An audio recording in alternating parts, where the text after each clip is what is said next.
En France, aujourd'hui, c'est vraiment la dernière occasion de faire un plein d'essence pour pas trop cher. Oui, demain matin, en effet, les stations-service répercuteront la fin des ristournes. Celle de l'État passera de 30 à 10 centimes, celle de Total de 20 à 10. Et donc, logiquement, ce soir, encore du monde à la pompe. Beaucoup de stations en rupture de carburant, notamment en Auvergne-Rhône-Alpes et en Île-de-France. Petit aperçu à Issy-les-Moulineaux, en banlieue parisienne. Bah, en général, je fais un plein par mois, donc je me dis que là, j'en ai plus, donc vaut mieux le faire aujourd'hui que demain, c'est tout. Aujourd'hui, on fait attention à tout.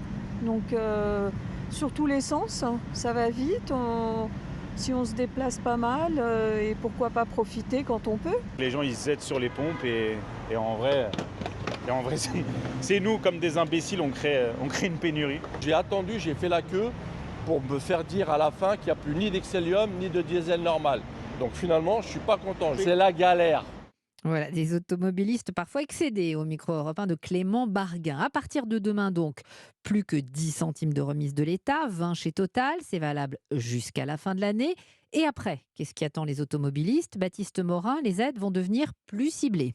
Oui, ce sera le retour de l'aide pour les gros rouleurs, celle dont il avait déjà été question l'été dernier. L'idée, aider les plus modestes qui utilisent leur véhicule pour aller travailler. Le ministre délégué au transport, Clément Beaune, l'a assuré ce matin sur Europe 1 face à Sonia Mabrouk. Ce dispositif sera simple. Vous irez sur un site internet extrêmement simple où vous mettrez vos revenus, un certain nombre d'éléments sur votre voiture, très simple, et on vous dira comment et quand vous avez droit à cette ristourne ciblée. Bercy planche encore sur les contours exacts. Le seuil de revenu pour bénéficier de l'aide, son montant, 100, 200 euros, l'ajout possible d'une surcote en fonction du kilométrage, mais aussi les modalités de versement en une ou plusieurs fois. Tout cela définira le nombre de foyers qui bénéficieront de l'aide. Ce que l'on connaît, c'est le coût de cette mesure.